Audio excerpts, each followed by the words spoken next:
You belong to a family of army people or only father in the army?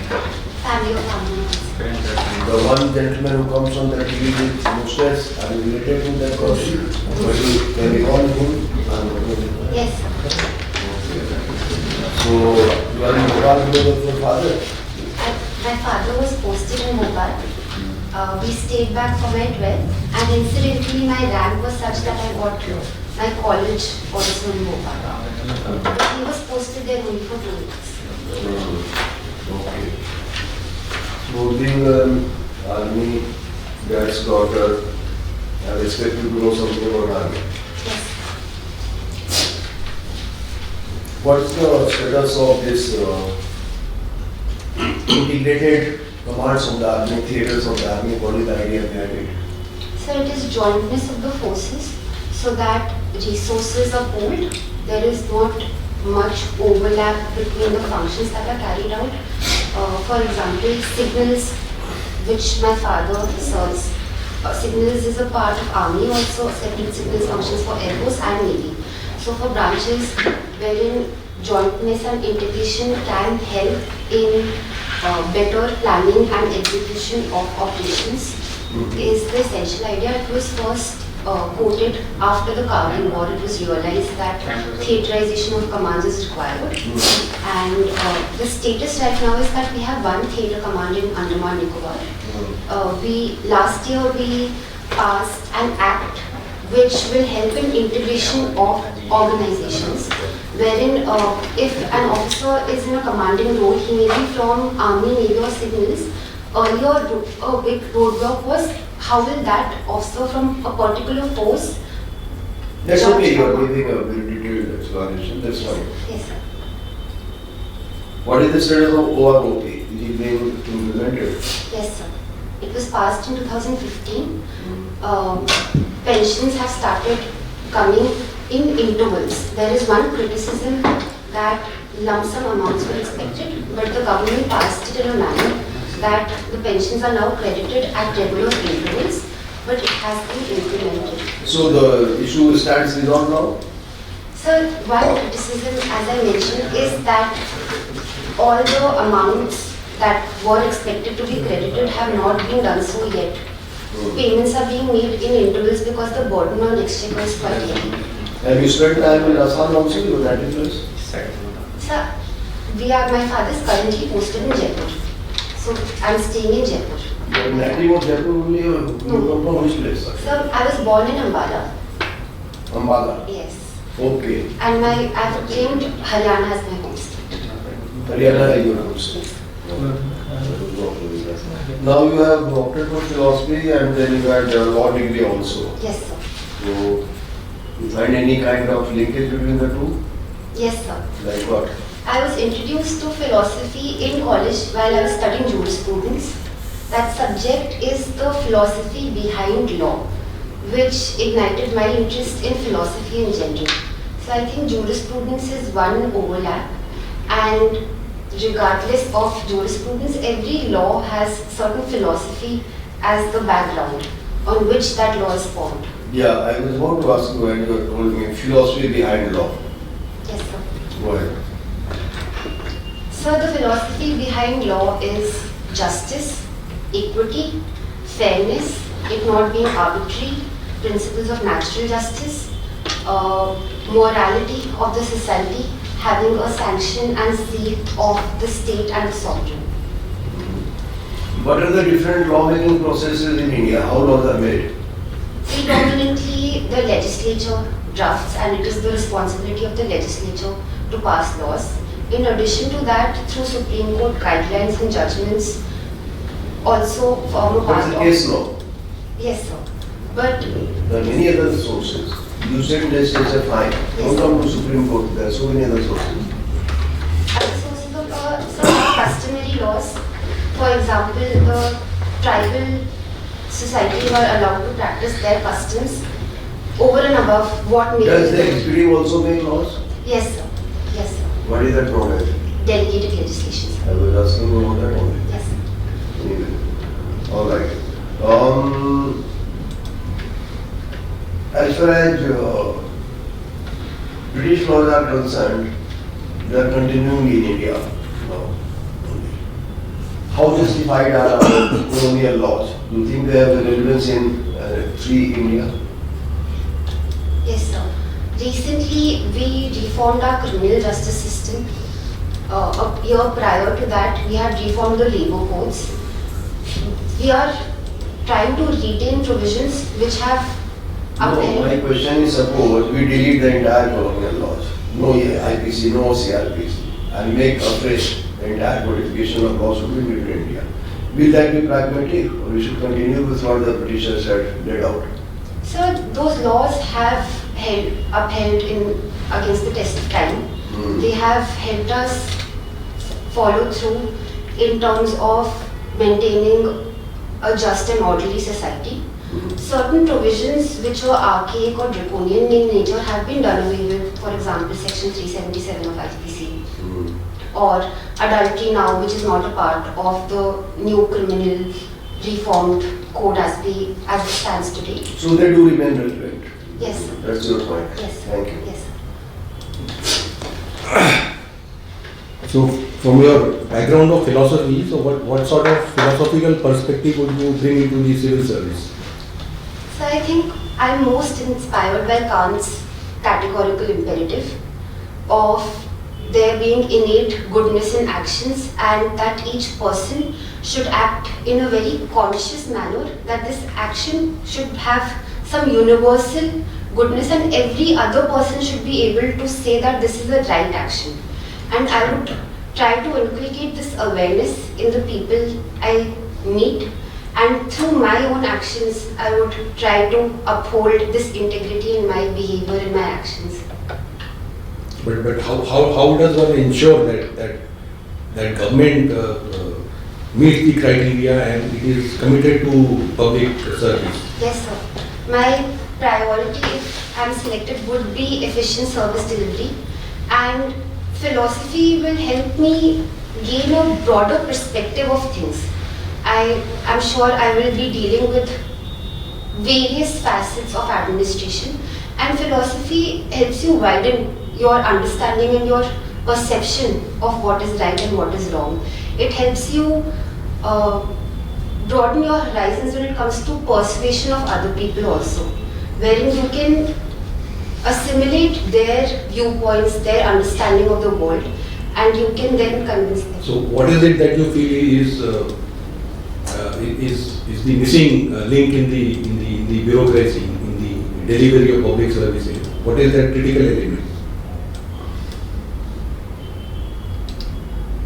So one criticism that I've come across very frequently is that bureaucracy sometimes comes off to be aloof and a little colonial in nature, a little cut off from grassroots. One big problem is accessibility to bureaucracy for the common person, and I think that can be worked upon in terms of service delivery. Other issues are being dealt with when it comes to DBT and to clog the leakages in the system. There are portals like CP-Run, and state governments also have their respective portals for grievance redressal. We have passed citizen charter bills. But is it right for the central government to take on so many roles on itself? Like the budget of the interim budget, it recently said that it is doing away from the earlier approach of provisioning up to the village level. It is now going up to the individuals, to the household.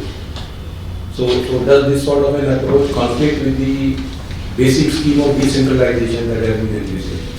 So I think what the centre is doing is working in tandem with fiscal federalism.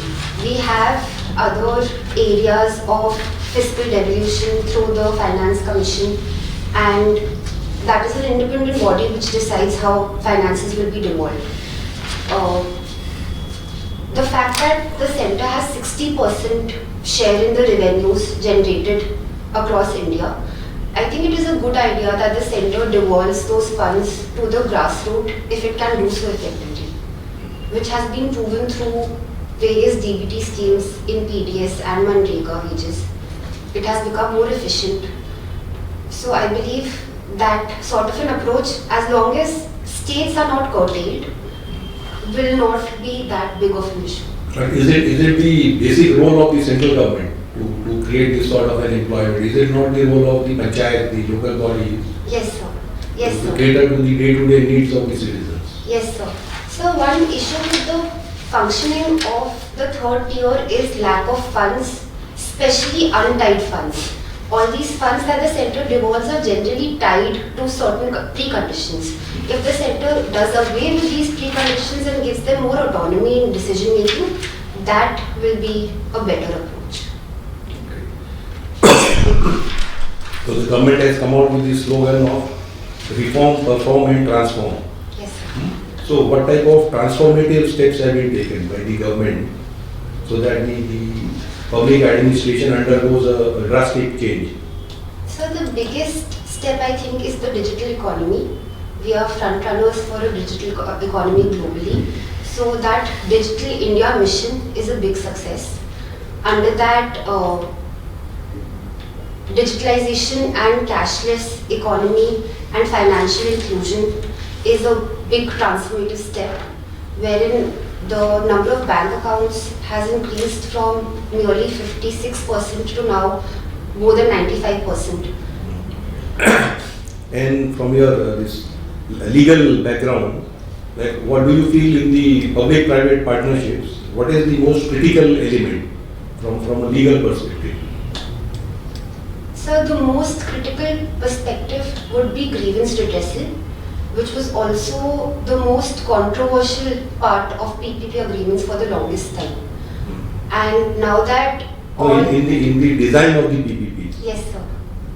In the design of PPPs, so the concession agreements which are drawn out are generally in favor of the government, which is one issue that private parties have time and again voiced their concerns about. That concession agreements are drawn out by the government and hence they are favoring the government, whereas there should be parity and balance in rights and obligations of both sides, depending on the type of model that they are going for.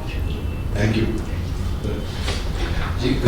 From defense background, is there any idea how much budget is allocated in recent years or latest years or even last year for defense? Yes, What will be the size? Yes, sir. It is generally around 2% of GDP, and this time it was 11% of the total budgetary outlay. Around, I would say, it has been around 10 lakh crores. A little less sometimes, Right. slightly more. Yes. And 86 lakh crore, and maybe this time it is more. Okay. I Yes. think that is fine. So where does this money go generally? For revenue expenditure, or do you understand the difference between revenue expenditure and capital expenditure? Yes, right. Yes, sir. So where does this defense expenditure mainly go? Towards revenue expenditure, sir, which deals with pensions and salaries of defense personnel, and more than 60% of the budget goes towards revenue expenditure. And we are trying to modernize our forces, and that is why an increase in capital expenditure is required. Yeah. So this Agnipath, which has been introduced, how will it affect Indian Army? In what way it is going to change the structure of Indian Army? So firstly, taking from what I just mentioned, it will help in reducing the burden on the exchequer, and it will reduce the revenue expenditure side of it, because Agnipaths will be chosen from 17 to 21 years of age, and they will be retained only for 4 years. Only 30% of them will be retained for permanent recruitment. So that will help in reduction of the revenue side of the budget. Secondly, it will also help in lowering the average age, which is right now 26.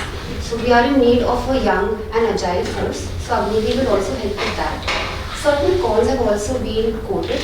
It can affect the morale of the general organization, because it makes a divide between temporary recruits and permanent recruits.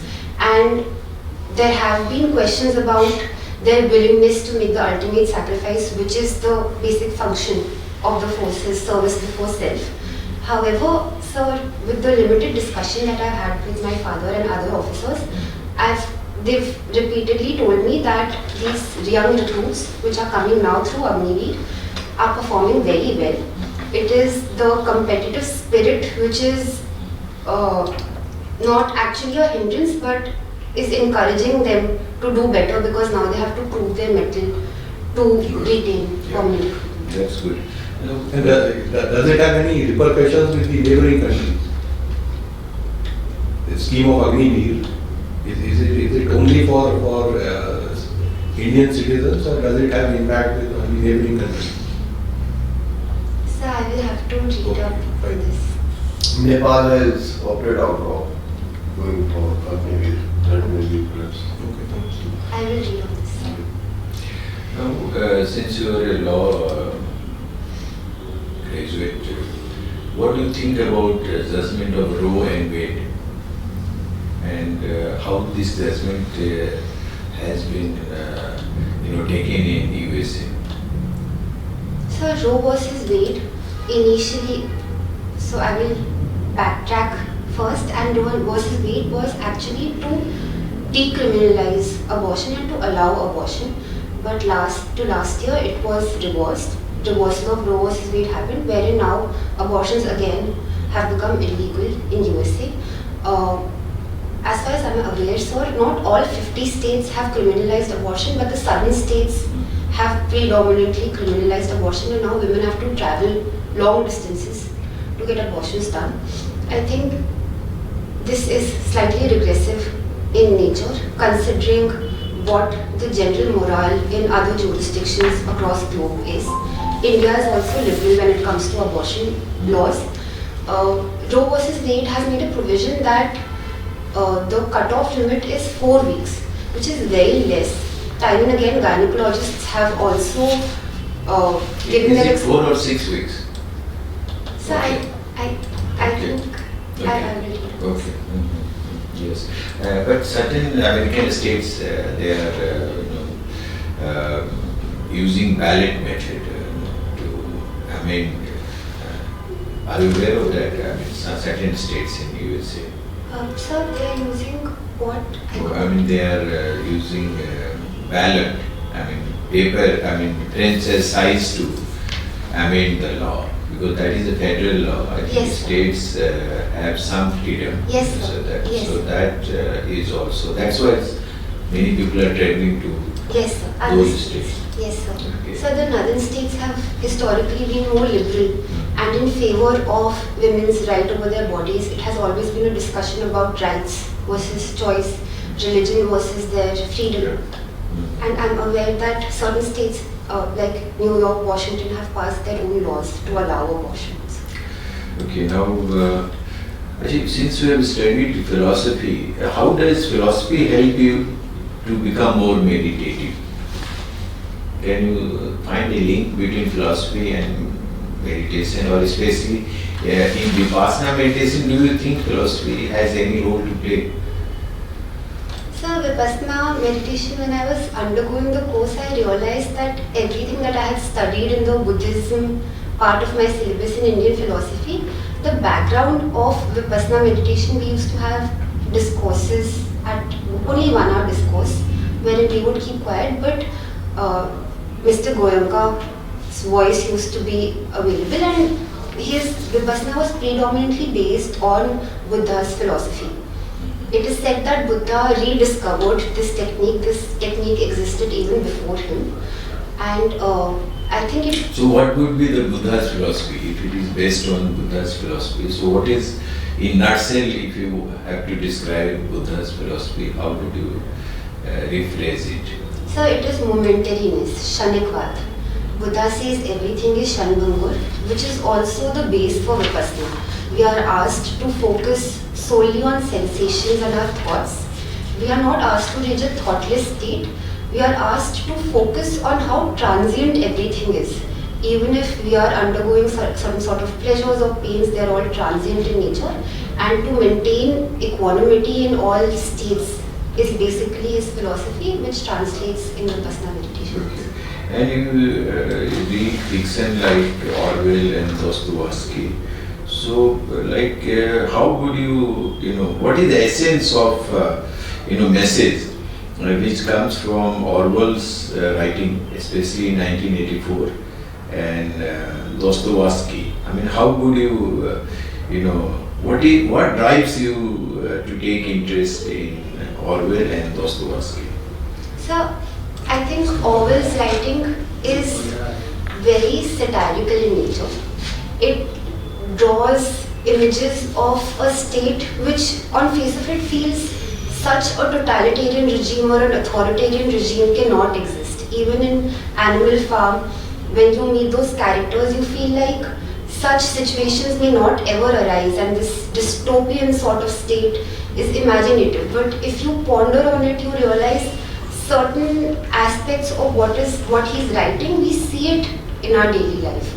For example, an issue of privacy has become now, it's at the center stage with advent of AI and social media and the internet. And in his book, he keeps talking about how the big brother is watching everyone. Privacy does not exist. Freedom of speech and expression does not exist. What kind of experience or thing he had in mind when he wrote this fiction? And which state he had in mind? So he had USSR in mind during Stalin and Lenin's regime. However, I came across a trivia that at one point 1984 was banned both in USA and USSR because even USA as a government felt it is a satire on them. Yes, okay, fine. And Dostoevsky, I mean, then how do you react to, I mean, what is the essence? Why? Because many people find it's very depressing to read Dostoevsky. Then how do you, to read a depressing novel and draw some inspiration from it? So Dostoevsky's novels are completely a social commentary, and they are focused predominantly on the condition of the poor. The way he writes it is so poignant that it can feel depressing and jarring to read, almost. But it helps you understand the genuine living conditions and the pain of the poor. And I think that is what motivates me. Right. And coming back to Sartre, what is the message which he gives? So Can you name some of his biography or autobiography? Yes, sir. What is the name of his autobiography? So his autobiography, I'm not able It to... is words. Okay, sir. So what is the message which he wants to give? So his entire philosophy is based on existentialism, and the main message is of absolute freedom of choice, freedom of will, and then subsequently our absolute responsibility for actions. He says we cannot blame anyone for who we are, and to become an authentic being, our most authentic self, we have to assume responsibility for each and every action that we take. We have to accept that we're absolutely free. No divine force is guiding us. That he's completely against deterministic philosophies. There is another French philosopher who said we are condemned to be free. Can you say whose quotation is this? So, is it Albert Camus? I think it is Voltaire. I am also now Rousseau. Okay. Anyway, yes. So just one more question on Sartre. Can you tell some of the influence Sartre, the way he impacted by his lifelong companion or his friend? Would you like to say what I am hinting to? Yes, sir. Simone de Beauvoir was his lifelong companion and also a philosophical academic companion. They have co-authored a few books together as well. Simone de Beauvoir was also an existentialist first and has written extensively on feminism. During her time, we were undergoing the second wave of feminism, and that influenced Sartre a lot in his approach to women. Just to interrupt, when you say he talks about absolute freedom, does it mean that he says one has the freedom to kill someone? Sir, this was one criticism he used to face a lot, and he said with freedom comes great responsibility, and hence that freedom should not lead you into chaos, that freedom should lead you into absolute goodness once Fine. someone truly. Fine, thank you. For how long you are in this work? So I was in Bhopal from class 10th and I did 5 years of law in Bhopal. So, can you tell any measure, any scheme that Bhopal or the British government has taken for the betterment of women? Yes, sir. So it is called the Ladli Behna scheme, which is basically an income support scheme wherein eligible beneficiaries are given 1,000 rupees in installments. Can I make a guess? I'm not able to recall the exact amount, but I think it is 1,000 rupees per month. And DBT, direct benefit Through transfer? DBT, yes, sir. DBT income support. Any other intervention with regard to women and women? State government intervention. So there is one scheme for their security, which is an umbrella scheme, very similar to Mission Shakti that we have at the center. I'm unable to recall the name of the scheme, but under that scheme they have a 24/7 free helpline. They have installed lady officers in all district headquarters police stations, and Right. These days there are a lot of talk about freebies. Some government is giving something free. Can you define what is a freebie and the position of freebie in Indian society? so a freebie is generally referred to a welfare scheme which is free of cost absolutely, with no terms and conditions attached to that welfare measure. For example, the PM Kisan Samman Nidhi is an income support scheme for the farmers, wherein in regular installments they are paid 6,000 per annum. This would be referred to as a freebie because in return of this, farmers are not expected to either diversify their crops or to use drip irrigation or other measures. So the distinction between freebies and other welfare measures are that certain other welfare measures, for example, if I'm taking an example of farmers, the Fasal Bima Yojana, under that the farmers also do provide a certain part of the premium. So that is not absolutely free of cost, and that is the main distinction. However, welfare measures are extremely necessary in a society like India, which is deeply marred by disparity. There are certain sections which do require support to even meet their basic necessities, and hence I do not believe that these welfare measures should be done away with completely. Okay. Is there any policy for artificial intelligence in India? AI? Yes, sir. The AI mission was passed last year, wherein the government is going to, the focus is on computational capacity of both the government and the private sector. The implementing agency for AI mission is CDAC, and in the first phase we are focusing on our supercomputers, Param and Siddhi, I believe, sir. And after we worked on our computational capacity, which is the backbone of AI, then the government has, in the second phase, planned to make that large data available to private sector to work on for startups and innovation in AI. And from policy, the next stage is some regulations. Is there any regulation for AI in India? I mean, AI has many aspects, Yes. concerns rather, Yes, sir. and regulation usually address the concerns of the outcome of the AI. Yes, sir. So do we have any regulation which wants to minimize the risks of AI? Yes, sir. So last year we passed the DPDP Act, the Digital Personal Data Protection Bill, which in extension will protect privacy of data personals which are citizens, and that in extension will help AI. I am not aware of any act has been passed directly tackling AI, but this will in a broader ecosystem protect the privacy of users. You also mentioned that you teaches the village boys and girls so much. Yes, sir. For how long you have done this? So only while I was in college. Okay. And what is the most difficult part of this? So I think the most difficult part is to retain the retention.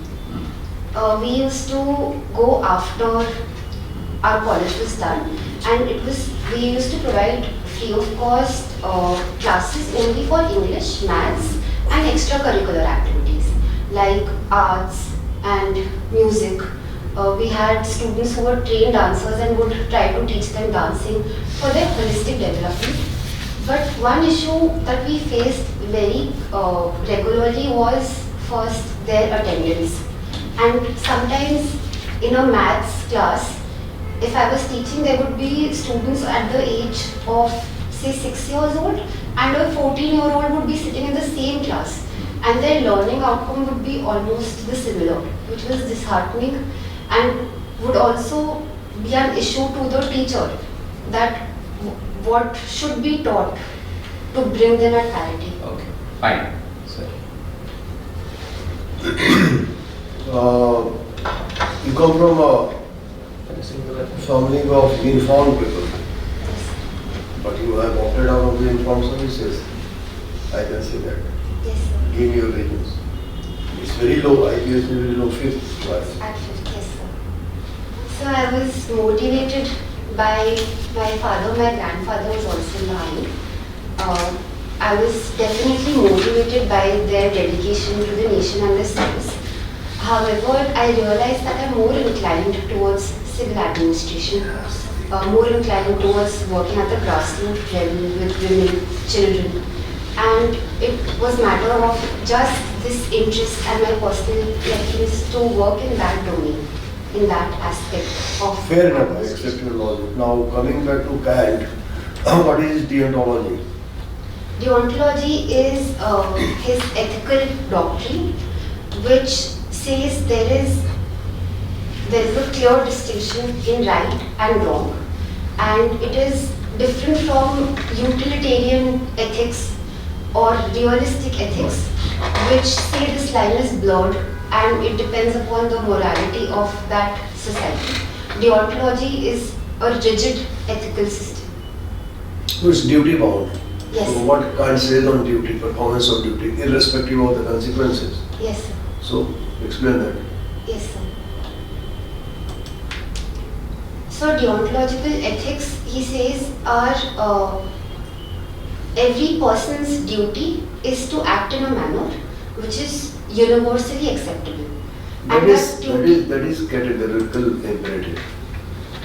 So, He says that just focus on the duty even if it brings bad consequences. That's another thing. Categorical imperative that act as if it becomes a universal maxim. yes. I know that. Yes. Anyway, I've tested you on that. Now say, in your long journey of say 24, 25 years of age, what have been your major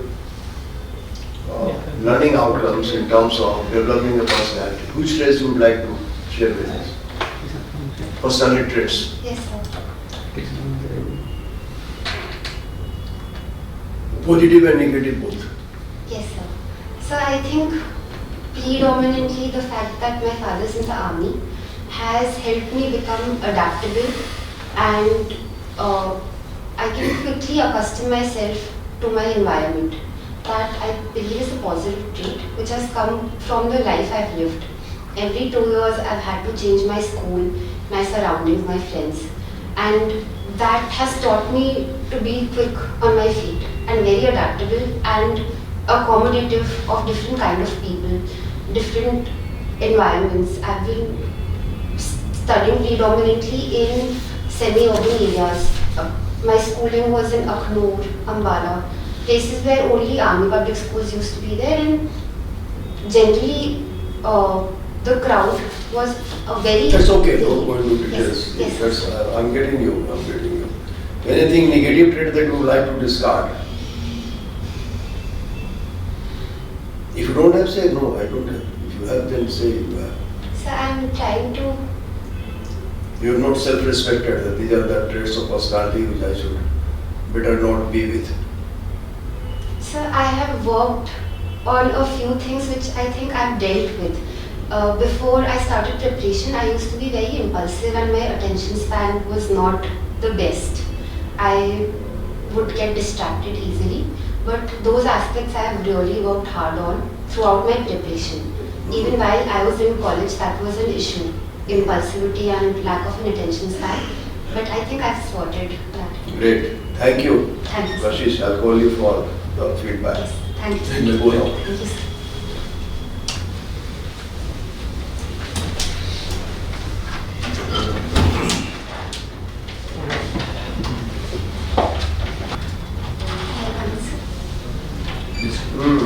Now be relaxed and interact with us for 2 minutes.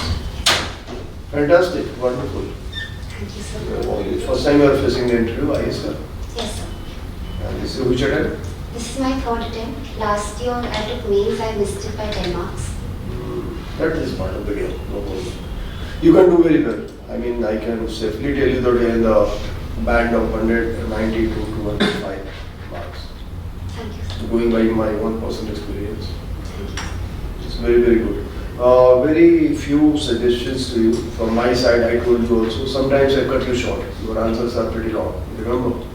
First question is also very elaborating. Don't elaborate. Your answer should not be for more than 3 minutes duration. Stop yourself. I need not to stop you. So try to be more brief and precise in while answering. Don't give details. You said that adaptability is one of your things that you can adapt, and that comes from your father's nature of job. You shouldn't stop that rather than giving a full way. No need to do that. Yes, sir. I can receive you now because I can sense what you are saying. So there's no need to explain it further. So try to be brief. And sir has something to advise you. No, I question you about local scheme of the governments. You should be little meticulous in knowing those things because Madhya Pradesh, they claim that they win the election because of these schemes and other things. So, because you are there for quite long time, Yes, sir. and you must be reading the local newspaper sometime also. So, you update yourself, or there are many things, many schemes, many small. You can say there are many schemes, but I remember 2, 3 and just mention those 2, 3. Don't go to 100 schemes. You won't remember it also. Is this the way to answer? Okay. Any feedback from Mr. Tiwari? Nothing specific, yes. Nothing? This is fine, you just have a broad overview, schemes, you need not remember the scheme, the details. Yeah, You yeah. should be aware these are the schemes and how they are targeting the beneficiaries, what is the impact, this sort of a thing. Yes, sir. And where you can recall something, it's fine, so it is okay. Yes, sir. You are good in your hobbies. Just like I didn't ask about English rock, so somebody may ask you, why do you, what is the specialty of English rock? So just be, ready for that kind of answer also. Why you like English rock and what is, why it is called English rock or rock and roll or whatever it is. Yes. Otherwise, fine. You have anything to ask? No? So I really enjoyed the interview. I think it went You will enjoy more, don't worry. Right now, when you will interview? 6 months. 6 months. There's a lot of- See, let me tell you that I can't vouch for it, but then the areas from where I am seeing the questions coming to you, one would be your army background, definitely. Your father is in a fairly senior position, so they'll expect you to know everything. We tested you also, you can work quite well on that. So army is one. Law and philosophy will be right together. Some questions. I was about to ask you what is philosophy behind law, and you yourself narrated that to me. So that kind of thing will be there. And so be very, very cool on your law and philosophy. And then you have a lot of hobbies. Each hobby is all interesting. Will come by 12:30. That will be very, very important area for you. Then couple of questions just can't come from here and there. जो भी करते हैं फिर मैं पूरा कर जाएगा. How are you preparing now? What is your method of preparation? So I'm reading the Indian Express and I'm following Shekhar Gupta's Cut to Clutter and Palki Sharma's first post for current affairs and making a thorough opinion about issues. And otherwise, for my DAF related areas, I'm trying to anticipate the questions which can be asked, and I'm doing a general Google search of those questions and then reading up on those issues. That's good that you are doing, but what you should not be doing that, don't get too much inputs from so many places. Seniors ये कहते हैं, वो issue ये कहता है, वो आदमी वो कहता है. That will just, clutter your mind. You don't need too many inputs. You are standing very balanced as of now in terms of your interactions, engagement, personality projection. There is no need to add more jewels to your crown, to say so. So just keep this in mind. And I'm sure you are not getting influenced unnecessarily. Don't do that. Yes. That can bring distortions in your way of thinking. Apart from that, it's fine. You will do well. All the best to you. Thank you, sir. Thank you, sir. All the best. This is the sari you are going to wear? Or Yes, sir. no? You're looking lovely in this sari. I'm sure you will have a better choice for that. Yes, sir. March coat. Yes. You don't need to even wear any warm coat and all. Yes, The sari projection will be nice. Just go in a sari. yes. Thank you.